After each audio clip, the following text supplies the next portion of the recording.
We will begin at this time. Thank you all so much for your presence here today. My name is Dr. Nikita Warfield, and I'm the Director of Secondary Schools here for Newton County School System. On behalf of Superintendent Samantha Fury and Deputy Superintendent Dr. Craig Lockhart, I would like to welcome each of you to the 2017 Middle School District Literacy Day. At this time, we will begin, and we're going to bring our 6th grade poetry recitation students to the stage. Famous by Naomi Shinab Nye. The river is famous to the fish. The loud voice is famous to silence, which knew it would inherit the earth before anybody said so. The cat sleeping on the fence is famous to the birds watching him from the birdhouse. The tear is famous briefly to the cheek. The idea you carry close to your bosom is famous to your bosom. The boot is famous to the earth, more famous than the dress shoe, which is famous only to floors. The bent photograph is famous to the one who carries it, and not at all famous to the one who is pictured. I want to be famous shuffling men who smile while crossing streets, sticky children in grocery lines, famous as the ones who smile back. I want to be famous in the way a pulley is famous, not because it did anything spectacular, because it never forgot what it could do.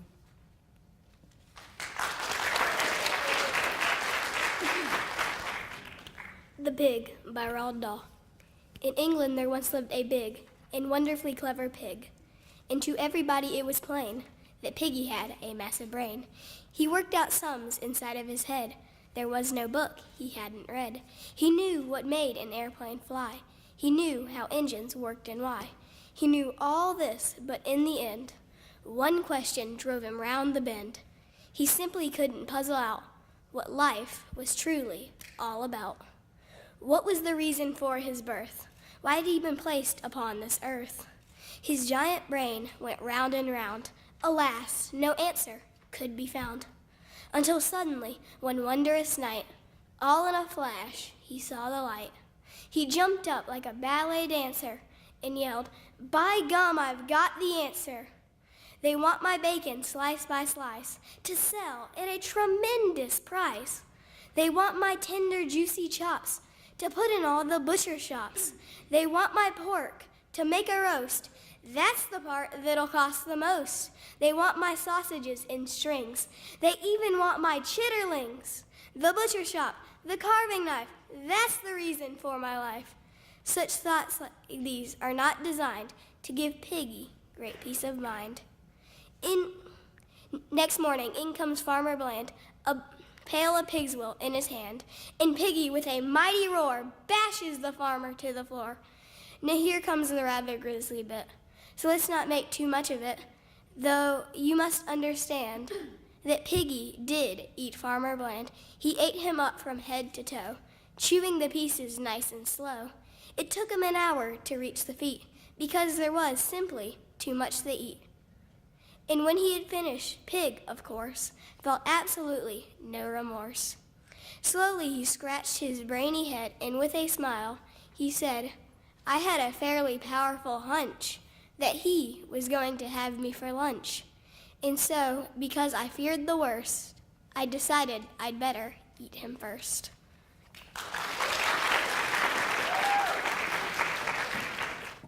Broken People by Richard Lemorax.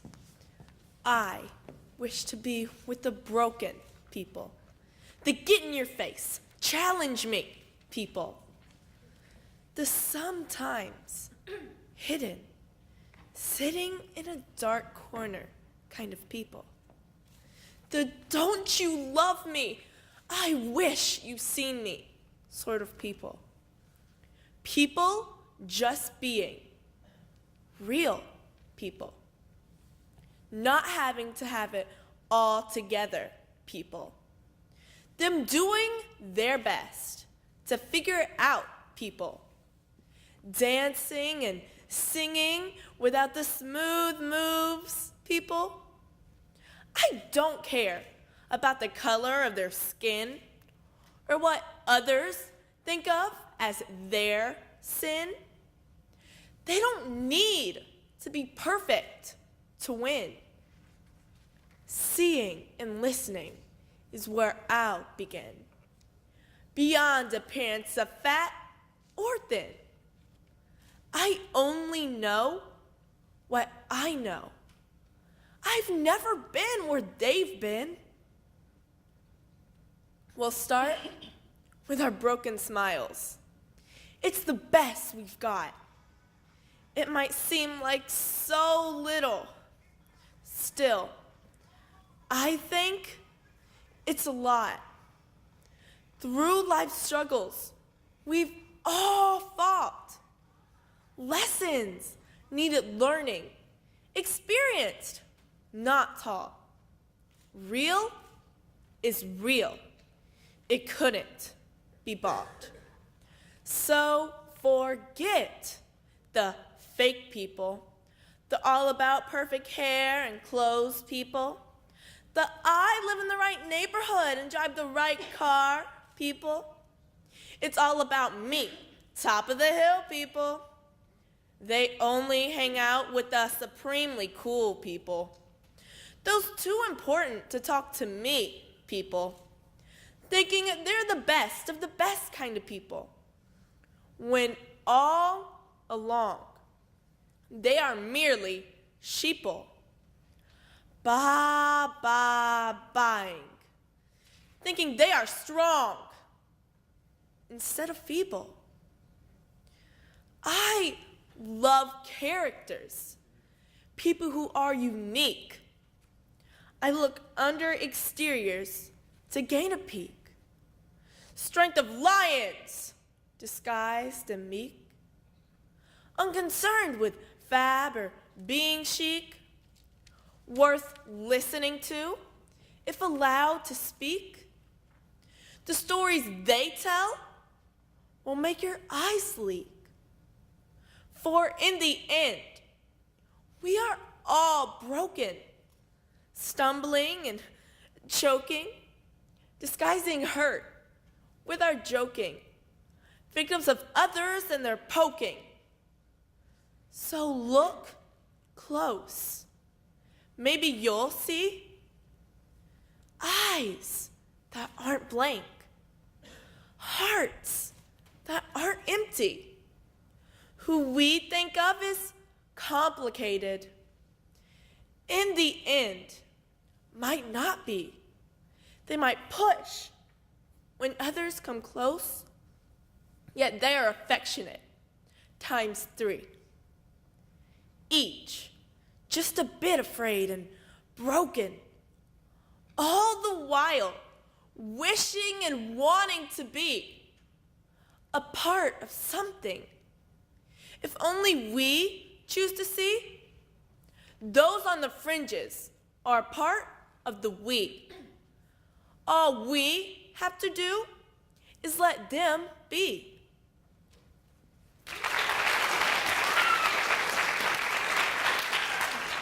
You Vaishnavises. I hate the way the wind blows through your seemingly perfect hair. I hate the way there's no one around when you give me your evil glare. I hate the way you tear me down, you break me bit by bit. But when I try to defend myself, you throw a hissy fit. I hate the way you're loved by all but seem to be so modest. I hate the way you love to lie but want everyone to be honest. I hate the way you constantly want to be showered with attention, but when you don't want to be bothered, you say some things I shouldn't mention. I hate how much I absolutely hate you. That's something I can't deny. But when I really think about it, there's some things that I admire.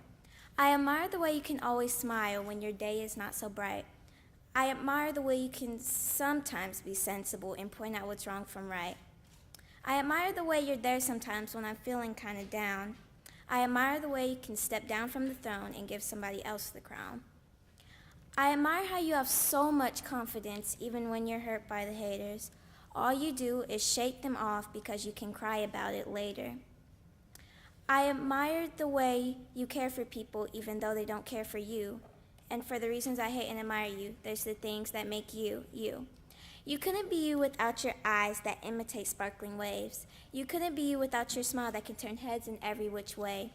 You couldn't be you without your hair that to me looks like golden kelp. You couldn't be you without your tears, always seeming to be screaming for help. You couldn't be you without your words, though each day they hurt more and more. And when someone starts to cry, you say, that's what friends are for. You couldn't be you without your glow that your almond skin gives off, that covers up the scaly truth beneath its feel that's cotton soft.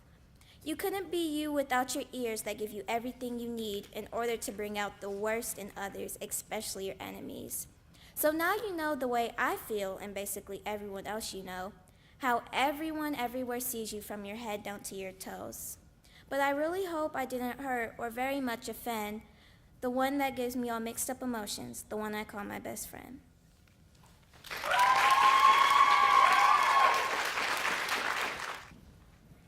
At this time, we'll have our 7th grade poetry recitation students to join us on the stage.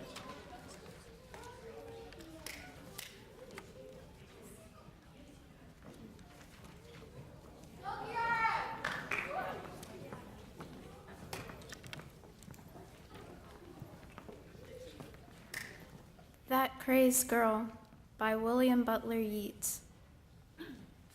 That crazed girl, improvising her music, her poetry dancing upon the shore, her soul in division from itself, climbing, falling, she knew not where, hiding amid the cargo of a steamship, her kneecap broken, that girl, I declare, a beautiful, lofty thing, a thing heroically lost, heroically found. No matter what disaster occurred, she stood, desperate, music wound, wound, wound, and she made in her triumph, where the bales and the baskets lay, no common intelligible sound, but sang, "O sea, starved, hungry sea."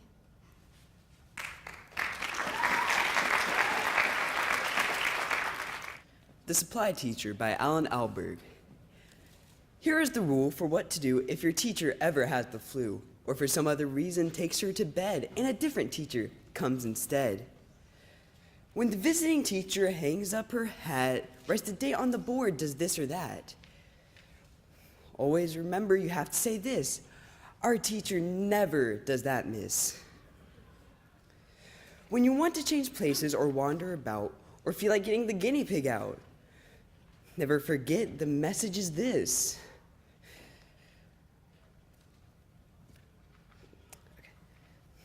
Our teacher always lets us miss. When the teacher returns the next day and complains about the paint or clay, remember these words, just say this: the other teacher told us to, miss.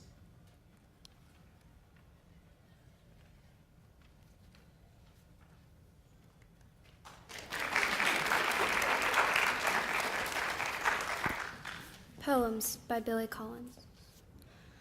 Call it a field where the animals who are forgotten by the art come to graze under the evening clouds, or a cistern where the rain that fell before history trickles over a concrete lip. However you see it, this is no place to set up a three-legged easel of realism, or make the reader climb over the many fences of the plot. Let the portly novelists and their noisy typewriter describe the city where Francine was born, how Albert read paper on the train, how the curtains were blowing in the bedroom. Let the playwright in her torn cardigan and dog curl on the rug move the characters from the wings to the stage to the many-eyed darkness of the house. Poetry has no place for that. We are too busy complaining about the prices of tobacco, passing the dripping ladle, singing songs to a bird in a cage. We are too busy doing nothing, and for that, all we need is an afternoon, a rowboat under a clear blue sky, and maybe a man fishing from a stone bridge. Or, better still, nobody on that bridge at all.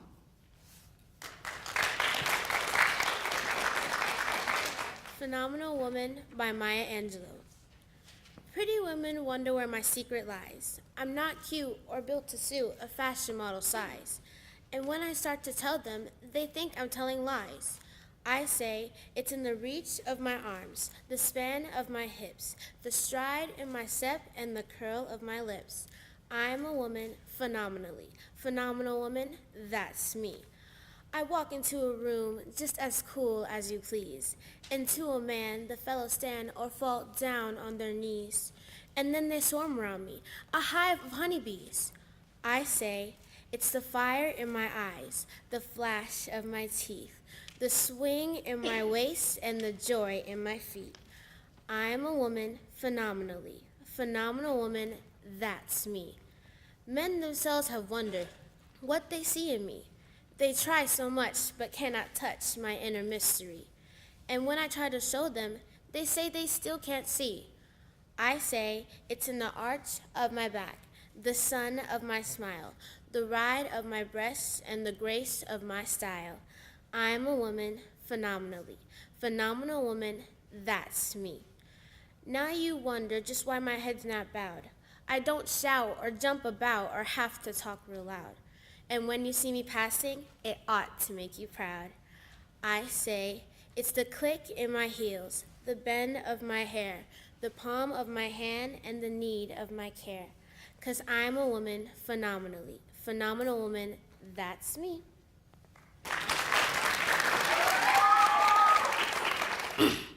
If, by Rudyard Kipling.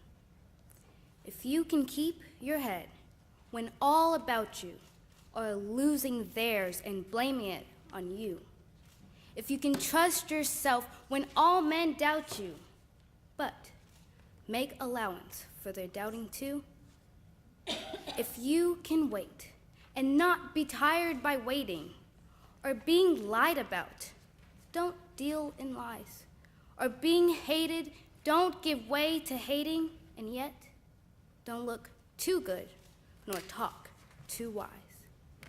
If you can dream and not make dreams your master, if you can think and not make thoughts your aim, if you can meet with triumph and disaster and treat those two impostors just the same, if you can bear to hear the truth you've spoken, twisted by knaves to make a trap for fools, or watch the things you gave your life to broken, and stoop and build them up with worn out tools.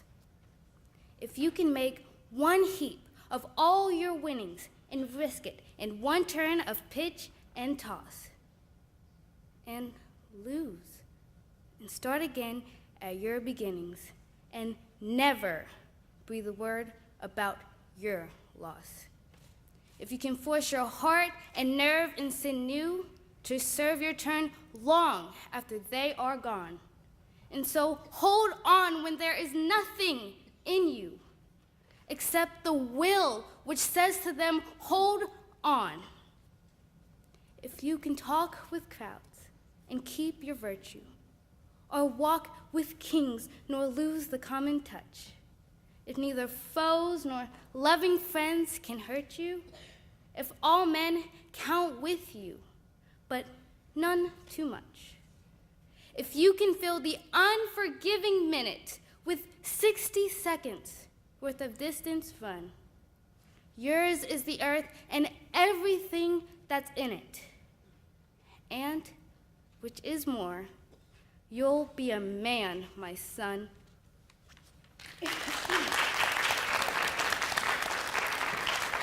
If You Would Listen by Aurora Gray.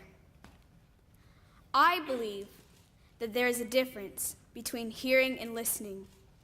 Hearing, when you acknowledge the fact that someone is speaking to you, but you do not retain any of the given information. Listening, when you acknowledge the fact that someone is speaking to you and you give them your undivided attention as well as retaining the information. I'm going to speak to you. I'd wish for you to listen, but I know you don't want to. If you would listen, I would tell you that I wish you the absolute best in your many struggles to come. I would tell you that you are so welcome because your life seems so much better than when I was in it. I would tell you that some of your new friends aren't as great as they seem. If you would listen, I would tell you that I don't hate you. I wonder what life would be like if I hadn't said anything. I'm sure that the bubbling heat known as guilt would start to boil over inside me as I watched that lie of friendship unfold, as I let myself sit with so many words untold because the amount of loyalty that I had was unquestionable. If you would listen, I would ask you what it's like to laugh as you watch someone cry, for your lack of empathy and sympathy is robotic. If you would listen, I would ask you, if you hate yourself, is this an act? Is there a mask that you are using to hide every negative emotion that you could display right now? You can shake your head no all you want, but I know you are lying.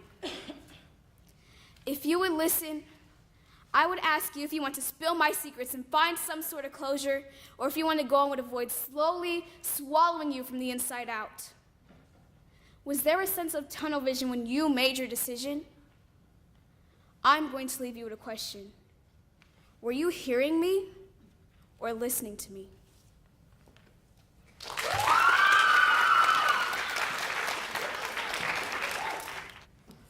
At this time, we ask that our 8th grade portrait recitation participants, if they'll join me on the stage.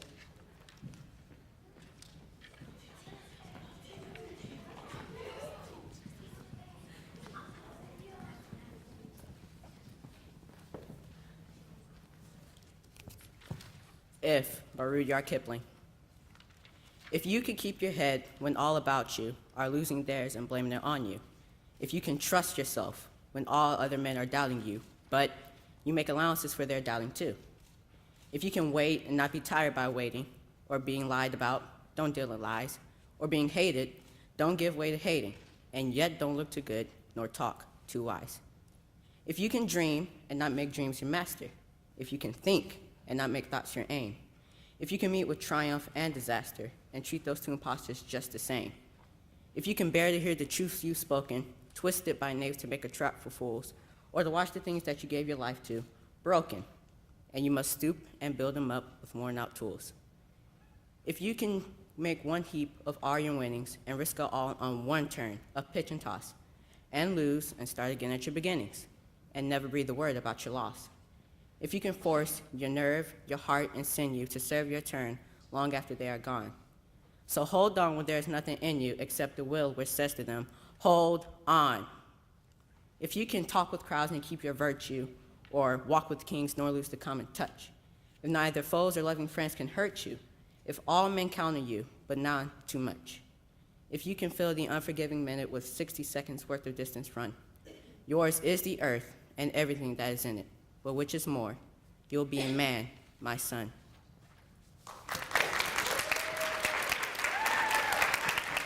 The Pig by Roald Dahl. Once in England, there was a big and wonderfully clever pig. To everybody, it was plain that piggy had a massive brain. He worked out sums inside his head. There was no book he hadn't read. He knew what made an airplane fly. He knew how engines worked and why. He knew all this, but in the end, one question drove him round the bend. He simply couldn't puzzle out what life was really all about. What was the reason for his birth? Why was he placed upon this earth? His giant brain went round and round. Alas, no answer could be found. Till suddenly, one wondrous night, on a flash, he saw the light. He jumped up like a ballet dancer and yelled, "By gum, I've got the answer! They want my bacon, slice by slice, to sell at a tremendous price. They want my tender, juicy chops to put in all the butcher shops. They want my pork to make a roast. That part'll cost the most. They want my sausage in strings. They even want my chitlings. The butcher shop, the carving knife, that's the reason for my life." Such thoughts as these are not designed to give a pig great peace of mind.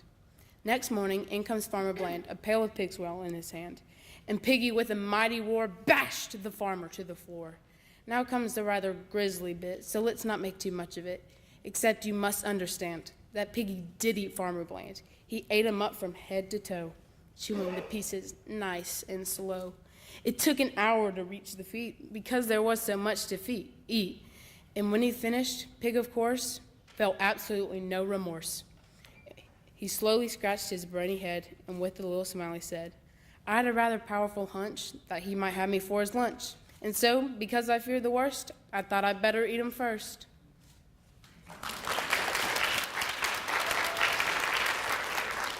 Almost 16 by Gabriel Davis. Dad, you will allow me to take the car out by myself. I'm going to be 16 in 2 weeks. Yeah, technically my learner's permit requires you in the car with me.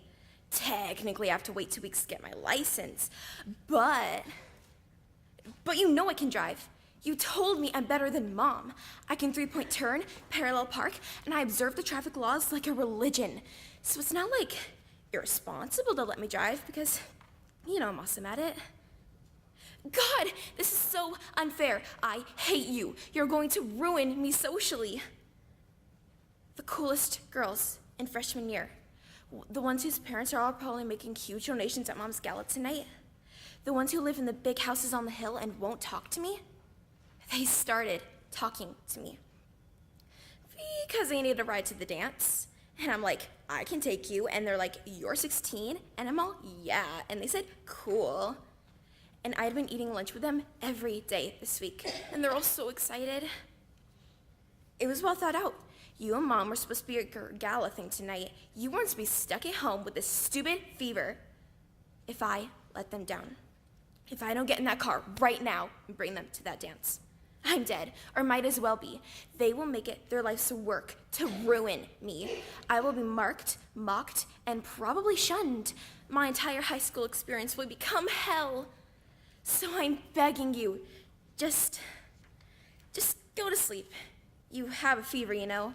You need your rest. Just go to sleep, and I'll still be here when you wake up in exactly 2 hours, right before Mom gets back. Please, Dad, my life depends on it.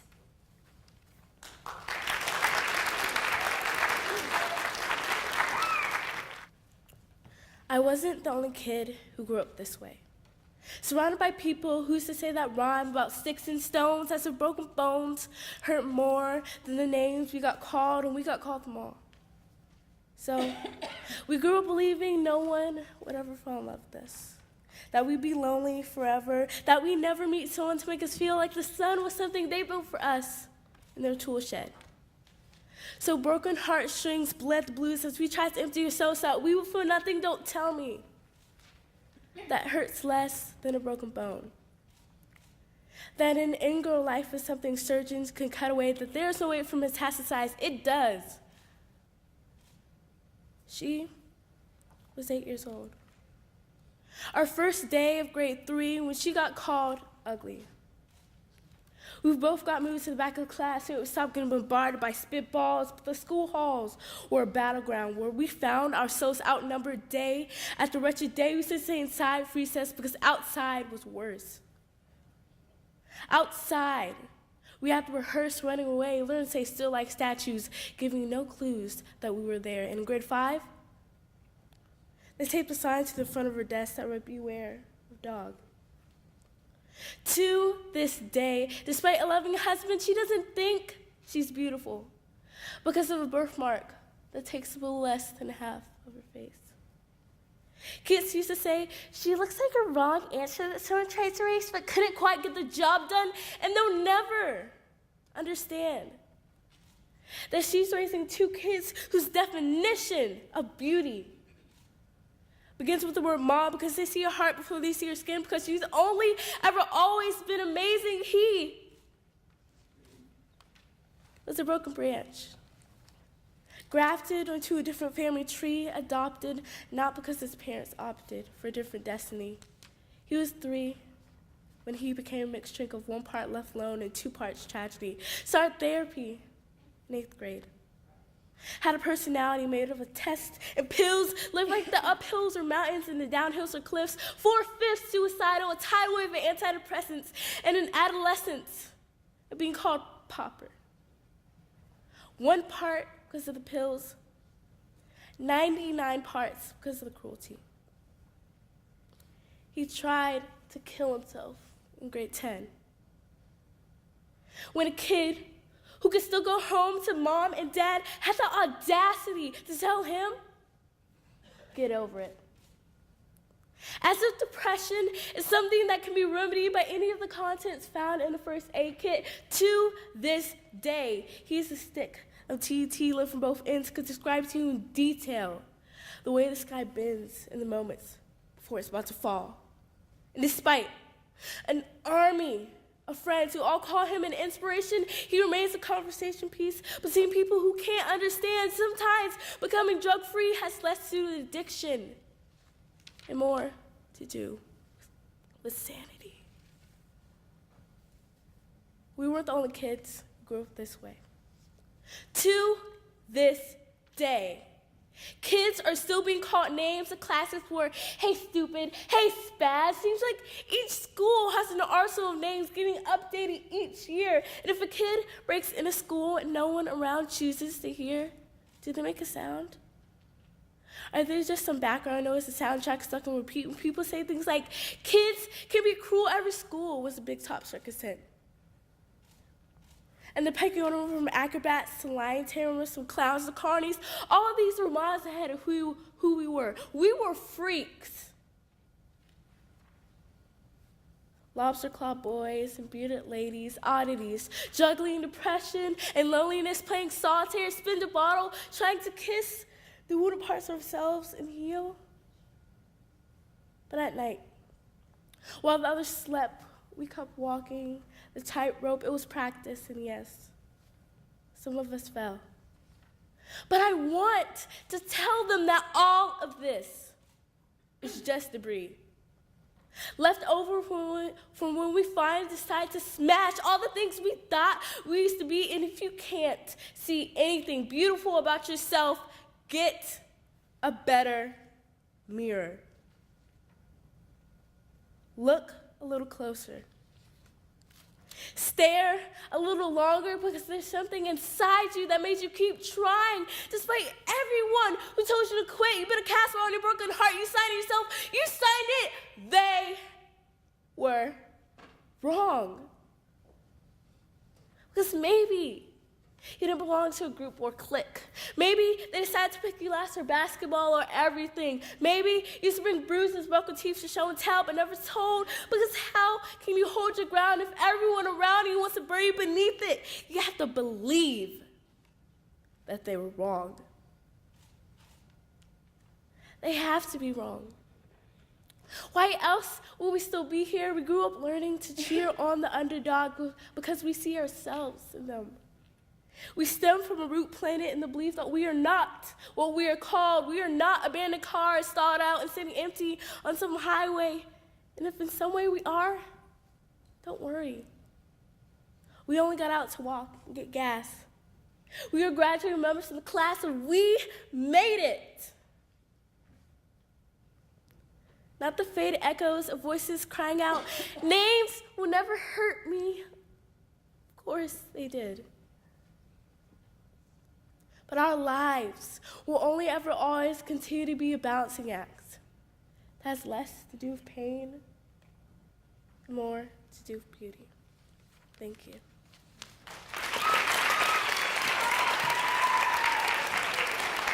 The City and the Sea by Edgar Allan Poe. Lo, death has reared himself a throne, in a strange city lying alone, far down within the dim west, where the good and the bad and the worst and the best have come to their eternal rest. There, shrines and palaces and towers, time-eaten towers that tremble not, resemble nothing that is ours. Around, by lifting winds forgot, resignedly beneath the sky the melancholy waters lie. No rays from the holy heaven come down on the long night time of that town, but light from out the lurid sea streams up the torrent silently. It gleams up the pinnacles far and free, up domes, up spires, up kingly halls, up fanes, up Babylon-like walls, up shadowy long-forgotten bowers of sculpted ivy and stone flowers, up many and many a marvelous shrine, whose wreath friezes intertwine. The vial, the violet, and the vine, resignedly beneath the sky, the melancholy waters lie. So blend the turrets and shadows there, which all seem pendulous in air, while from a proud tower in the town, death looks gigantically down. There, open fanes and gaping graves, yawn level with the luminous waves. But not the riches there that lie in each idol's diamond eye. Not the gaily jeweled dead tempt the waters from their bed. For no ripples curl, alas, along that wilderness of glass. No swellings tell that winds may be upon some far-off happier sea. No heavings hint that winds have been on seas less hideously serene. Below, a stir is in the air. The wave, there is a movement there. as if the towers had thrust aside, and slightly sinking, the dull tide, as if their tops have feebly given a void within the filmy heaven.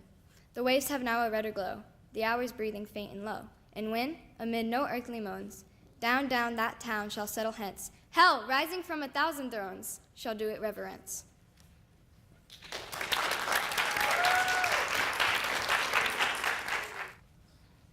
As the judges continue to tally the votes, we're going to shift gears at this time. We've completed the poetry recitation portion of our program, and we're about to begin the drama presentations.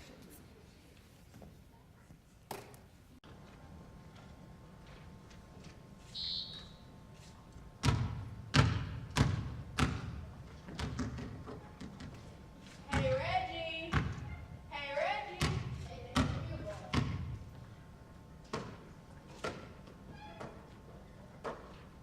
Hey, you guys, all like you've done to me.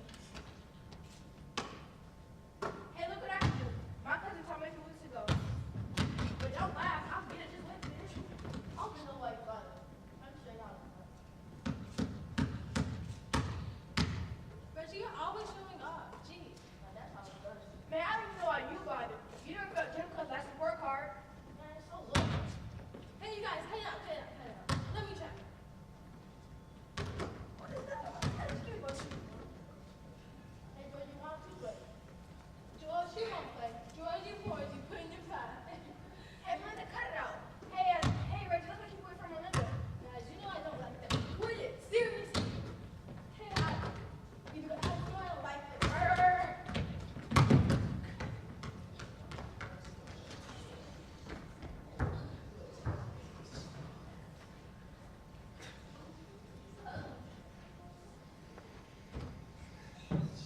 I got it.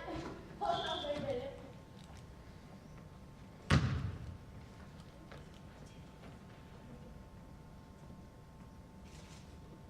I haven't had 50 shootout basketball teams. Who's up this time? Who are the captains? He's new. He's from 6th grade class. He's so bad they had him back a year. He must be 7 feet tall. Now he's in our gym class. His name is Benjamin Schwartz, but they call him Benny Bingo. Whenever he makes a bucket, he goes, bingo. And he does that a lot. And the other captain is Alyssa Bronson. Boy, she's tough. They'll never pick me. I'll be sitting here to the very last, and they'll never pick me. I hope they pick me. I wish I were invisible. I hope. Don't worry, Reggie. Benny Bingo's gonna pick you for sure. I don't know. I'm the one that put the gym class back before hard. How did you feel? The teacher said I was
unloved.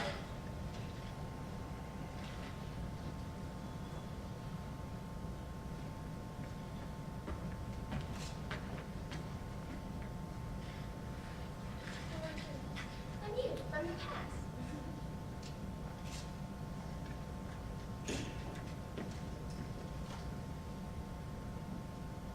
You want to try?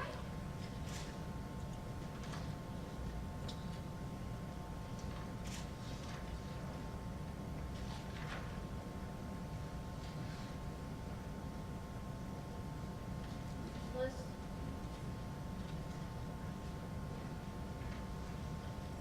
You're ugly.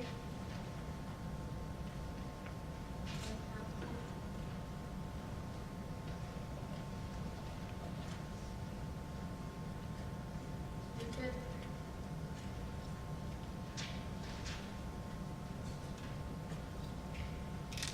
Unworthy. Lonely.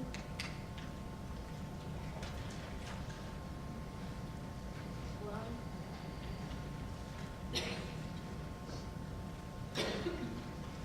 A failure.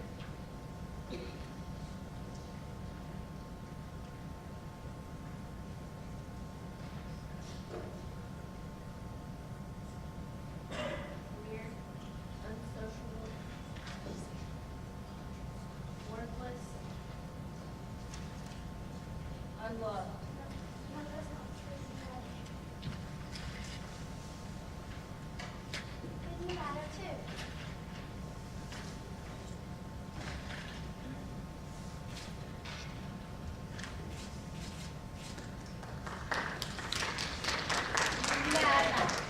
Don't let anyone make you think otherwise.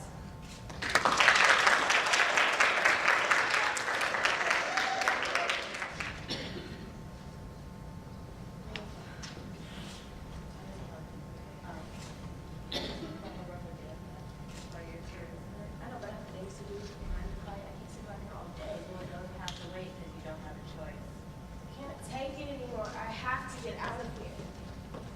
Sit down. You can't stop me. I'm smack. I'm super strong. Did anybody ever tell you that I could slap you? Ow, ow, ow, ow. There will be no slapping. Nor biting. Nor scratching. Now everyone please wait your turn, no more disturbance. Why don't you stop and let that ask? I don't know. Mind powers. She has mind powers that you can imagine. Our powers are useless around her! Where did you come from? Isn't it obvious from the shadow? Come from the shadow. Well, like from behind the chair. How long have you been back there? Long enough to know what's going on here. What is going on? The doctor's removing our powers. What? Not only that, she can remove our powers forever. This is useless. This is terrible. I'd be nothing without my super strength. I can go back to being some loser working at D-Mart and loser. Personally, I'm tired of over here of all of our powers give me. She can have them. The guitar's still here. Smell like you've been there a long time. Emphasis on long. Don't mind that. We still have this speed. What's that about? But how? Shh, she's coming. You don't have to worry about flying yet. Just take a hang of the cake. Stay up through the house while I have no sense. I promise. Maribel and the schedule follow. Please, thank you. Next. Look, I want to go to the beach again. I want to go swimming again. I'm tired of all the napkin and the hairball. Please stop. Right now. The doctor took your powers? I think so. Try flying. No, I promise. On that chair and try. What did the doctor do? I can't say. It's terrible. Get on that chair and try. I must really know she took your powers. I know it well. Of course not. There, have you? The doctor did it. She can really take away our powers. But there's one thing we didn't try. No. No.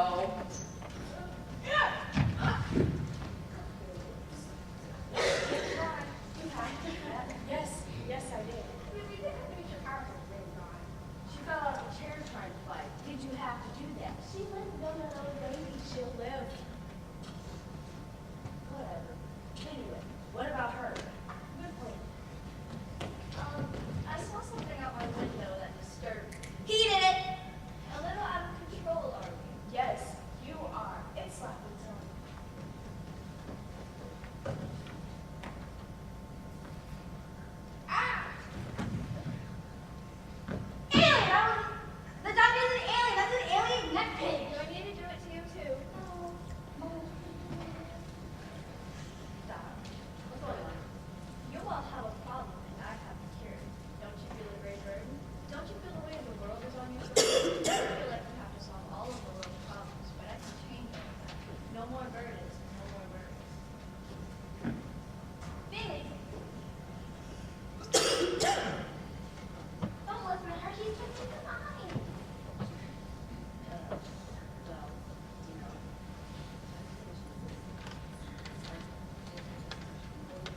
and not happiness.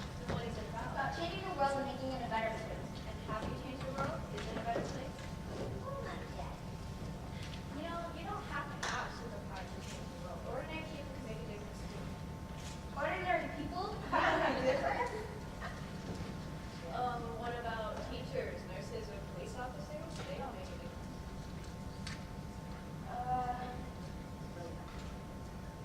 Listen, I heard the microphone. He's twisting your mind. My brain hurts. Too much talking, not enough stopping. Blah, blah, blah. Person will destroy us. Or maybe they'll make it better. Have to hack them first.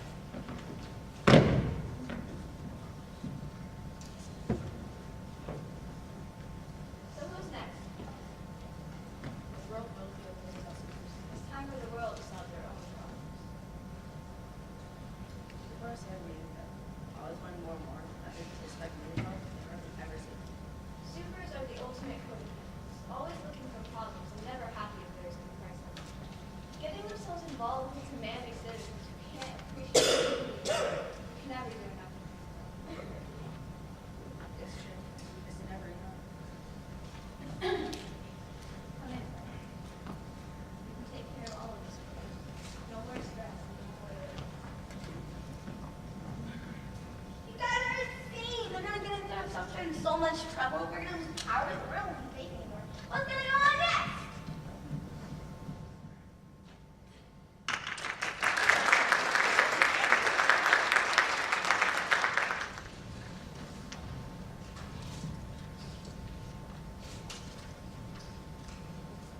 Miss Montgomery? Yes? Are you trying to sneak into my classroom? No. It looks to me like you are. Does it? Indubitably. Are you going to sit? Can I? Of course. Who am I to deny the youth of today to see? What kind of human being would I be if I let you crouch there? What kind of cruel person would I be if I made you squat there for the whole entire class? Is that a yes? Sit.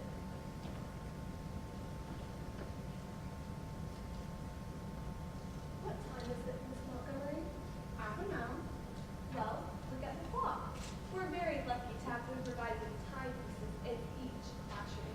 It's the way of the future. The time, please. 10 o'clock. Look closer, please. What time is it? 10:02. 10:02. Very precise. And what makes you think you can walk into my class at 10:02? I just wanted. You wanted? You wanted something? Someone called the presses. A teenager wanted something. That certainly never happened before. Mrs. Nelson, if you just let me. What time does class start? 10:15. What was that? 10:15. Class starts at 10:15. Precisely. 10:15. Not 10, not 10:02, but 10:15. Why have you come to class early? Well, it's just we've been studying the Depression, and I think it's a really interesting time. And I thought I would come early and ask you some questions. Are you actually saying the reason you came to class early is because, you're interested in learning? I didn't know that was wrong. Don't be smart with me. Sorry. Are you trying to give your fellow students a bad name? No. No one comes to class early, and they certainly don't ask questions. Haven't you seen them? Don't you know how you're supposed to behave? I guess not. Are you trying to give me a bad name? Make me look like I actually care about my students? But you're a good teacher. What did you say? You're a good teacher. Be quiet. You make history fun and exciting. Don't say that. And I know something else, too. I can't believe you're doing this. Someone will hear. This whole tough guy thing is a sham, an act. No! A lie. It is not. Liar, liar, pants on fire. You love teaching. Shut up, shut up. And you love kids.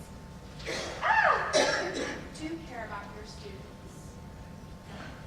Blow, blow. Miss Montgomery, blow, blow. Try to deny it. Just try it. I've seen the way you teach.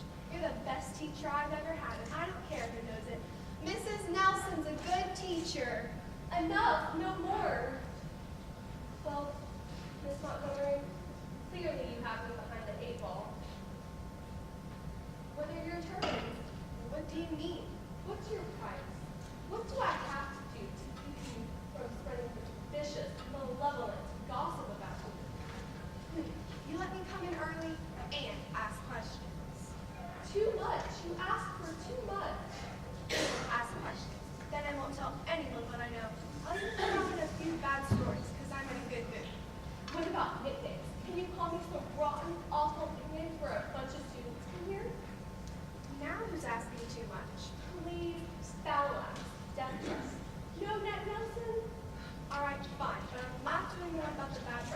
that's just cruel. Deal? Deal.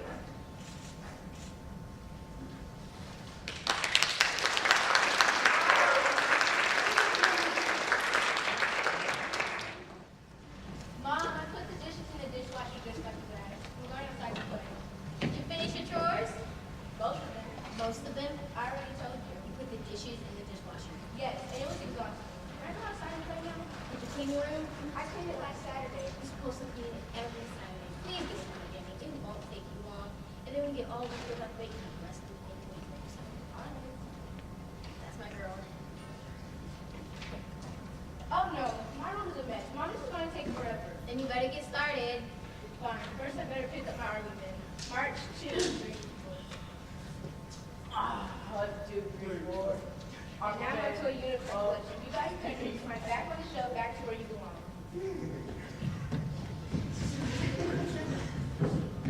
Hey, that didn't take too long. Mom, I'm cleaning my room. Oh, well, yes. This looks much better. What? You forgot to make your bed. Oh, Mom, why do I have to make up my bed? I did the dishes, I picked up my ornaments, my unicorn collection, so why do I have to make up my bed? It's just going to get messed up again. This reminds me of a story about your grandmother, Miss Hugh. Grandma used to be a little kid like me. Yeah, or wasn't she? I figured she started out old like you. No, we were all kids once. See in the hallway, that picture hanging on the wall? That's your grandmother when she was your age. When was this? It's from the 1950s. Wow, she was grumpy. Yes, on this day she was as grumpy as a groundhog because her mom said make your bed. But I already washed and dried the dishes. I dusted off my rock and roll records. I even picked up my slinky, my hula hoops, and my roller skates. Hey, I have roller skates. Yes, you do. Did Grandma have robot monkey action figures? I don't think so. So tell me, Mom, gee whiz, Mom, what do I have to make my bed? Her mother just tapped her foot and said, this is another story about your grandfather when he was and he was as wet as a wet cat on a he said. Wait, why is he dressed like that? The clothes were different back then. Back when? Let's see, your great-grandfather would have been a little boy around 1910. Whoa. I already fetched the water from the pump and I dusted off the phonograph. Wait, what's a phonograph? It's like a record player. Oh. Wait, what's a record player? Let's get on. I picked up my toys, my toy trains, and my toy soldiers. Pray tell, Mother, why did I have to make my bed? His mother just smirked and said, this is not a story about your great-grandmother when she was a little girl. What decade is she from? The 1800s, the Old West. Cool. We don't say cool in the OS, we say yeehaw. But on this day, she was as bothersome as a badger, and she said, I drew water from the well, I dusted off hospital, I even picked up my lasso, my marbles, and my rod dolly. Man sakes, Mom, why do I have to make my bed? her mother just smirked and said, this is not a story about your great-great-grandfather when he was a little boy. Wait, why is he dressed like that? I dusted off all his printing press, picked up the eggs from the hen house, and dusted off the trenches in the garden. Jack, you have to do all those chores? That sounds like a lot. Yes, it certainly is, so why do you have to make my bed? His mother just clapped her hands and said, this was a story about your great-great-great-grandfather when he was a little boy. Where is she from? Why is she swimming back and forth in her bedroom? She's not in her bedroom. She's a pilgrim standing across the Atlantic Ocean. Get on with the story, please. I'm getting seasick. But on this day, she was as sacred as a sea dog, she said. I already swabbed the deck. I dusted off the captain's spice book, and I even picked the rats out of the pickle barrel. Gross. So why do I have to make my bed? Her mother just scrubbed the floor and said, this is not a story about your double great-great-grandfather. Now how far back does the story go? Hundreds and hundreds of years to the Middle East. Like kings and queens? Was our ancestor a knight? No, he was a peasant, but he loved to run around, hug, and play outside. Sound familiar? But on this day, he was as rough as I already milked the goat, and I picked up the pig droppings. Why'd I have to make my bed? Girls, that sounds like grosser than rats in the pickle barrel. Yeah, it's kind of gross. We used to pick jobs and stoke our fires. So after all this, why do I have to make my bed? His mother just scrubbed the wooden floors of the cabin and said, this one is for double great, great, double, double, great, great, grandmother. She was really dumb. Oh, I know. We're back in Viking times. Silence, Tiny Girl, this is my scene. I already soaked the fire for the sword maker. I dusted off the sacred blowing horn. I even picked up broken spears and patched up father's wounds. No toys to put away? Toys? What are toys? I guess not. So tell me, Mama Viking, why do I have to make my bed? Her mother just said. I shall tell you, my obnoxious Viking daughter, that this with your obnoxious grumbling reminds me of the story of your triple great grandfather when he was a little boy and he was as ill-tempered as a caged lion.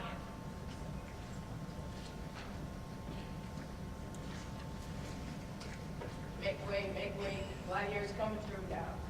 Gladiators? We must be in ancient Rome. Yes, we are. Y'all have to talk. I got so much to do. I gotta unclog the aqueducts. What are aqueducts? It's how we get our water, and I even dusted off the statues and picked up after the gladiators. So why do I have to make my bed? That is It is, especially when mine are low. So why do I have to make my bed? his mother just put her hands on her hips and just learned the story about one of your ancestors who was a saber-toothed lion. Where are we going now? To the Stone Ages, 30,000 BC. Wow, were there dinosaurs back then? No, the dinosaurs are actually the things that have to do with unruly creatures. Children, while I'm gathering and your father's hunting, these children won't stop asking me questions. Me hunt men, me kill kids, me just land, me do everything. Why me have to make men? Why? Because I said so. Said Philip, gave way, constrained his dead of sticks and bird. Oh! Said the evil boy who cleaned up his room. Said the Viking girl, he's more evil than paying people. Oh. Said the pilgrim girl, whose meat devoted her mother to kill. Oh. Said the cowgirl who eats animals with eggs in her mattress. Oh. Said the 1600s kid who cleaned his room. Oh. Said the 1700s kid who tucked the cord into his shoes. Oh. Said your grandmother who made everything tidy and neat. Oh. Said my daughter. I guess I will make my bed. Yeah.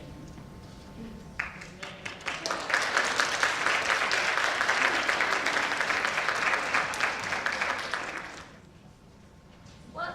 Where am I? This sure doesn't look like Kansas. Welcome to the land of Oz. Are you the bad witch? Who are you calling a witch? My name's Dorothy. Oh, then why are you here? I don't know, I just kind of woke up in this strange place. How do I get home? Just follow the yellow brick road, but don't get confused by the pale brick road. They look the exact That same. was- Eeny, meeny, miny. Let's go this time. Hey, baby. Look. I gotta call you. Ooh, hey, little shoddy, what's your name? What's up? My name's Dorothy. Your name's gonna be my girl. Who's you talking to? No one. Who is she? You know you want all this. Awesome, baby girl, you were lost. Pretty girl like you don't come right at all. Actually, I was lost, but not really. You guys gonna come with me for some relationship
I'm Georgie. Man, I'm definitely not Okay, Dorothy. wait, stop. I am Dorothy, and I'm so sorry about what happened to your sister. Can we please just get to the wizard? Well, I was once the Wizard of Oz, but then I went mad at the power. I found a potion that turned me into a wizard, then my love for friends turned me evil. They've all taught me so much that it's all about power, about love and friendship. I can't grant you one wish, that shall return the land. Oz, over to the good witch. You should all just learn to live with your flaws. You're trained to be the best versions of yourself.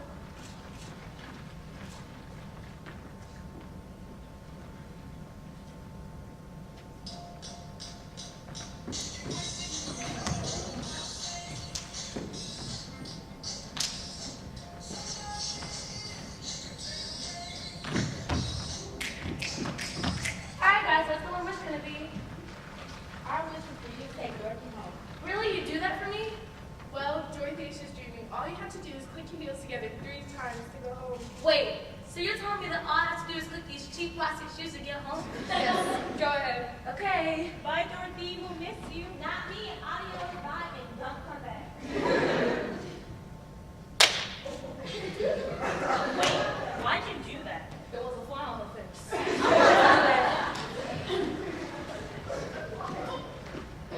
Dorothy, breakfast. What happens in Oz stays in Oz.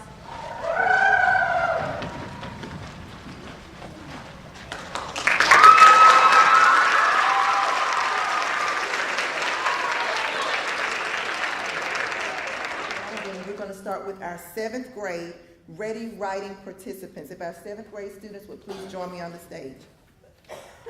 I'm sorry, our 6th grade. They were standing there looking like we're not in the 7th grade.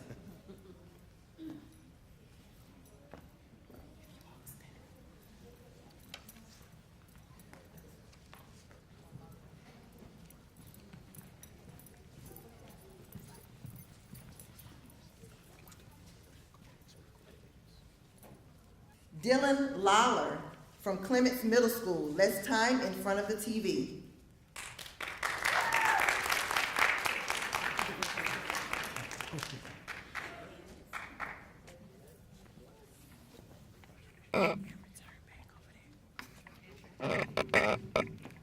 Brianna Epps from Cousins Middle School, less time in front of the TV.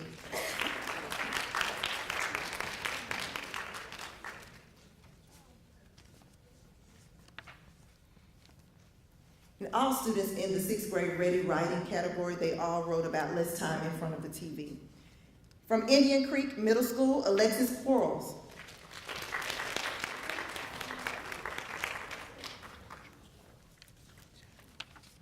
From Liberty Middle School, Gabriella Hall.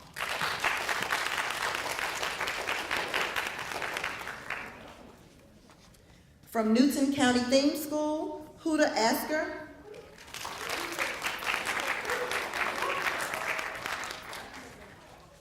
From Veterans Middle School, Shania DeSears.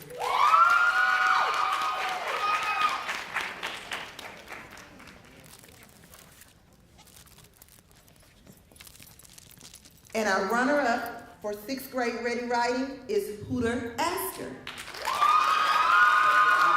Huda is from Newton County Theme School.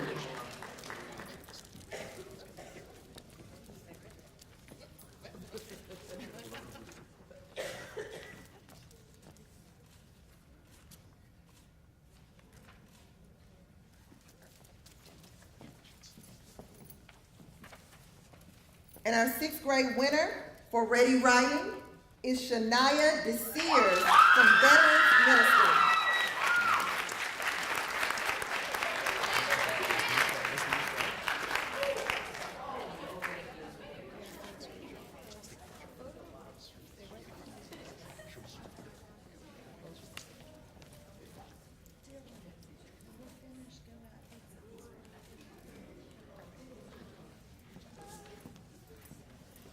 Please join me in another round of applause for our Ready Writing participants, 6th grade.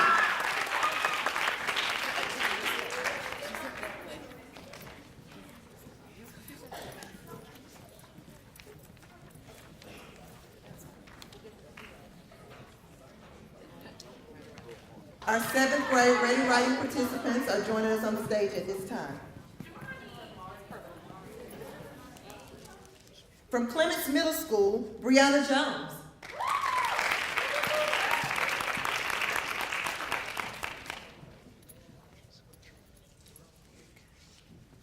From Cousins Middle School, Noah Geiger.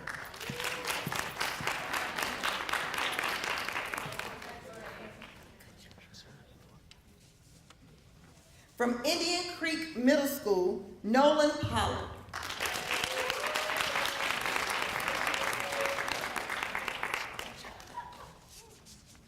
From Liberty Middle School, Amaria Thrasher.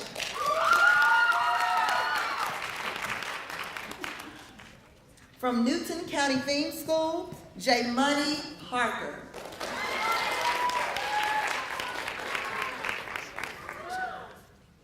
And from Veterans Middle School, Natalie Henderson.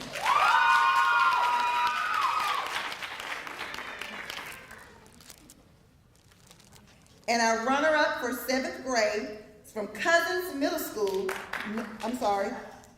from Cousins Middle School, Noah Geiger.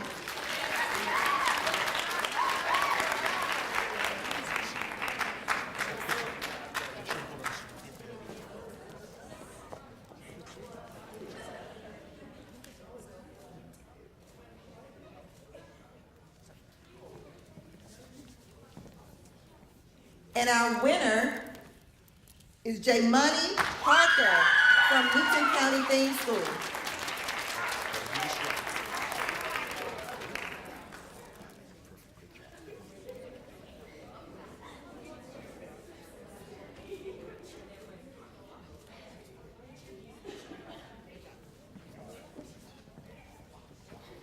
Please join me again in a round of applause for our 7th grade ready writing participants.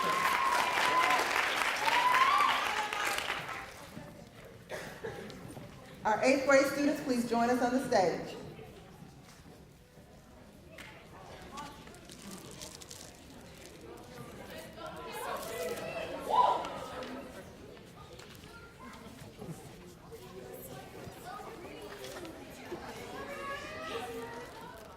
Our 8th grade participants begin with Clements Middle School, Lauren Williams.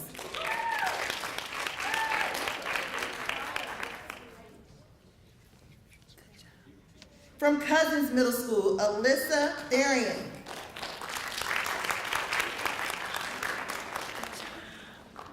From Indian Creek Middle School, Bailey Smith.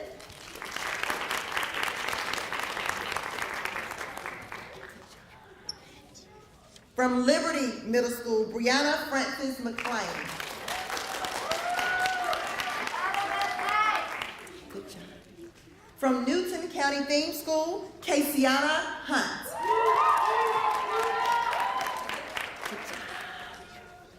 From Veterans Middle School, Kimberly Barker.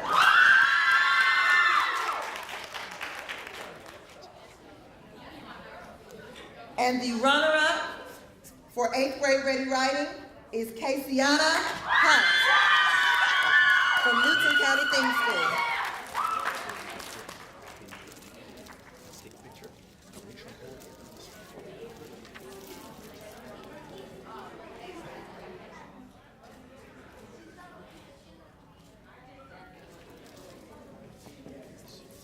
And the winner for 8th grade ready writing is Brianna Francis McClain from Liberty Middle School.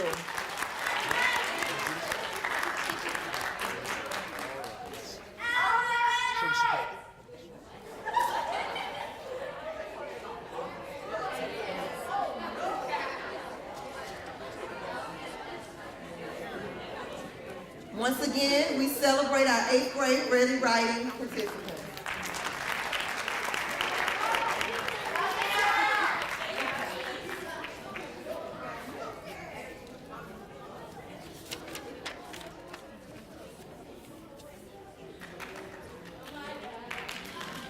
Grade poetry recitation participants.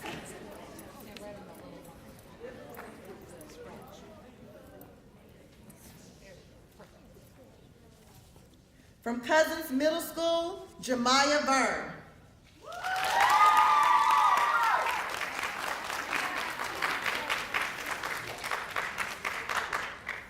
From Indian Creek, Sam Kennan.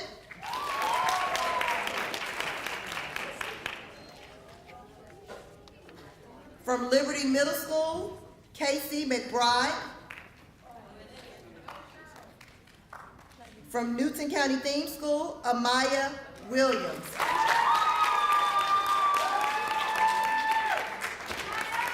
From Veterans Middle School, Shania DeSears.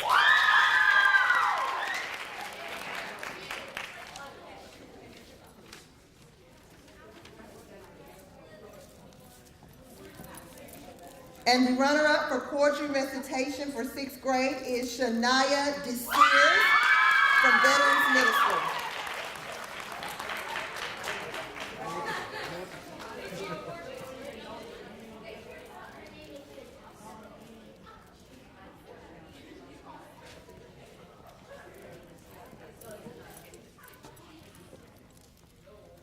And the winner for poetry recitation for 6th grade is Amaya Williams from Newton County Theme School.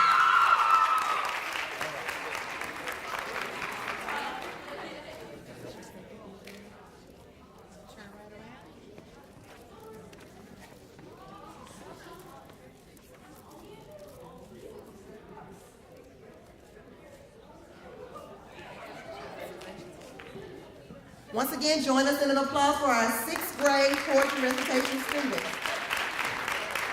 As they exit the stage, our 7th grade poetry recitation students will join us.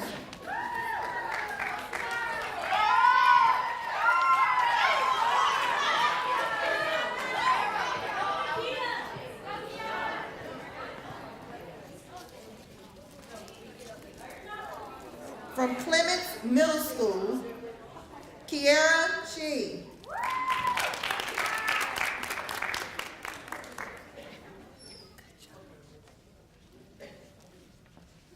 From Cousins Middle School, Joseph Clore.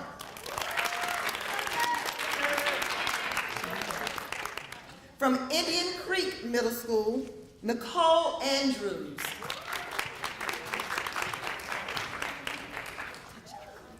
From Liberty Middle School, Sierra Dew.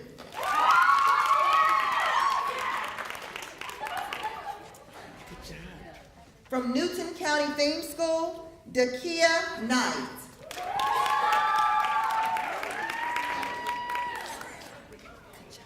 And from Veterans Middle School, Aurora Gray.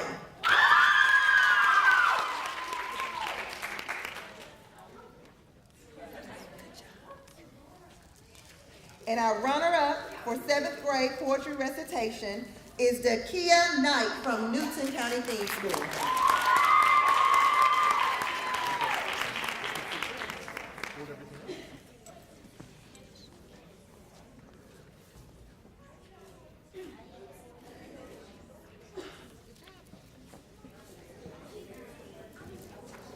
And our winner for 7th grade poetry recitation is Aurora Gray from Veterans Middle School.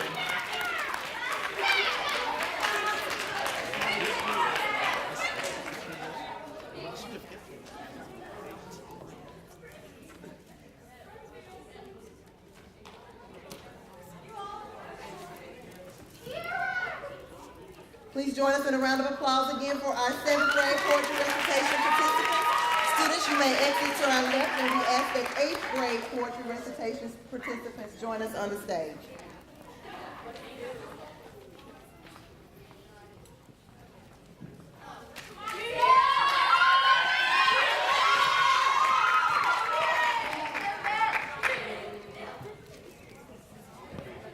From Clements Middle School, we have Xavier Shepard.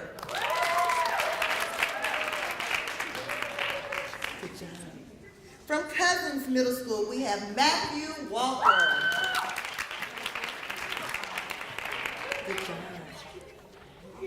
From Indian Creek Middle School, we have Mia Clark, who's absent, but I'd still like to acknowledge that she was the winner for Indian Creek. From Liberty Middle School, Elizabeth Matthews.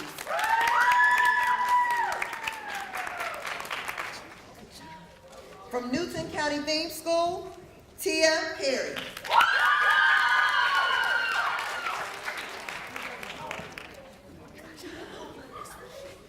from Veterans Middle School, Liliquin Farino.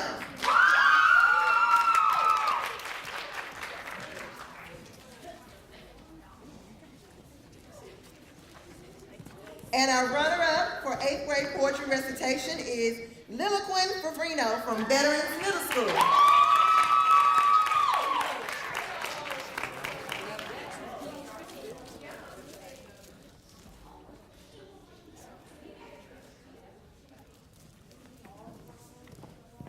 And our winner for 8th grade poetry recitation is Tia Perry from the Theme School.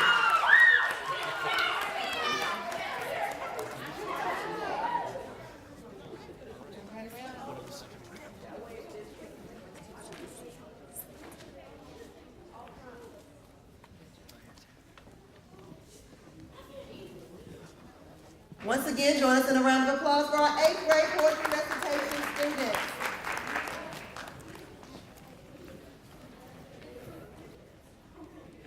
We ask that our 7th grade participants please join us on the stage for drama.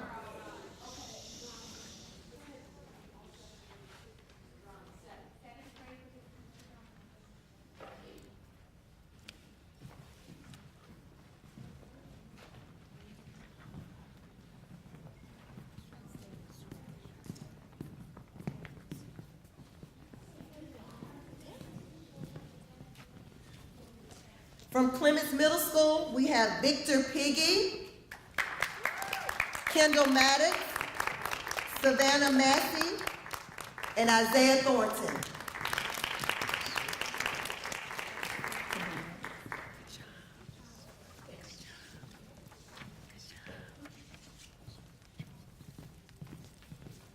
From Indian Creek Middle School, we have Stacy Castillo, Riley Bristow, Caroline Bodine.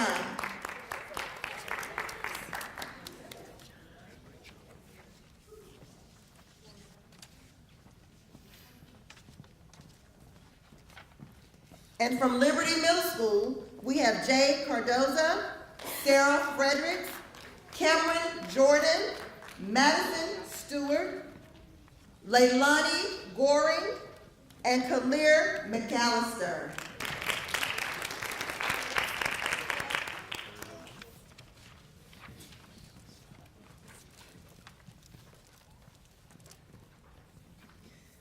The runner-up for 7th grade drama is Liberty Middle School.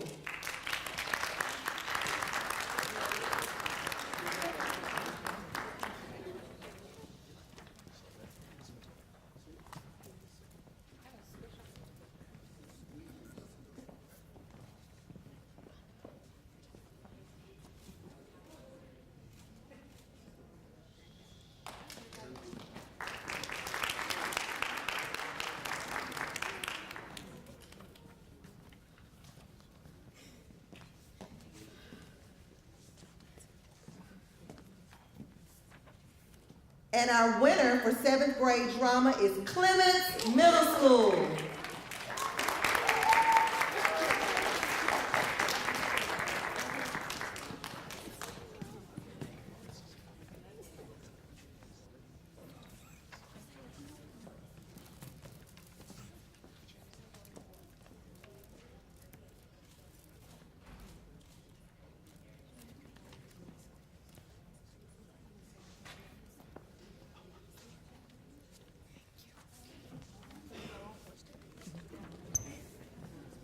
Once again, join us in a round of applause for our 7th grade drama participants. Our 8th grade drama participants, from Cousins Middle School, Emma Davenport and Taylor Neely.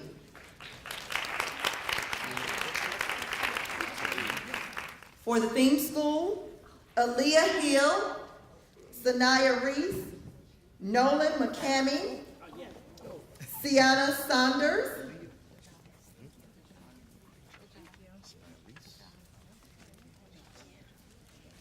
Sydney Lindsay, Trey Cobbler, Gordon Everett,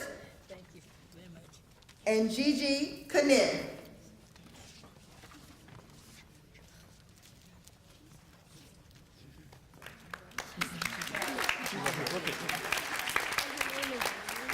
From Veterans Middle School, Kennedy Johnson, Ayana Wilson, Alina Aiken, Kirsten Foster, Jada Taylor, Kayla Pettigrew, Jayla Dennis, and Lydia Odajay.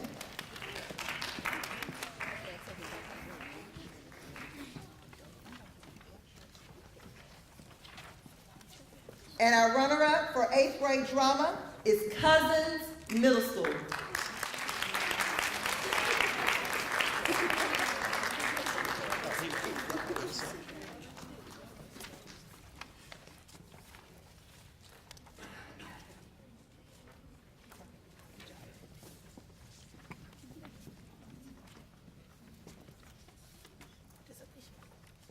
And our winner for 8th grade drama is Veterans Middle School.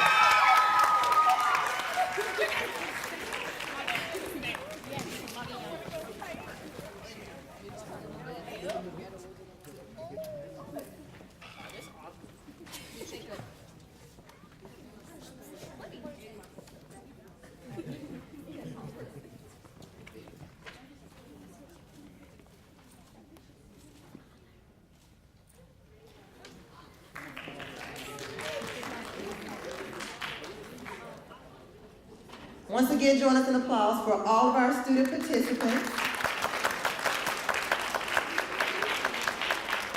This concludes our Literacy Day activity for our secondary program, our middle school program. I want to say thank you to parents, thank you to teachers, thank you to everyone that had a hand in assisting with these young students, doing a great job today. Thank you so much.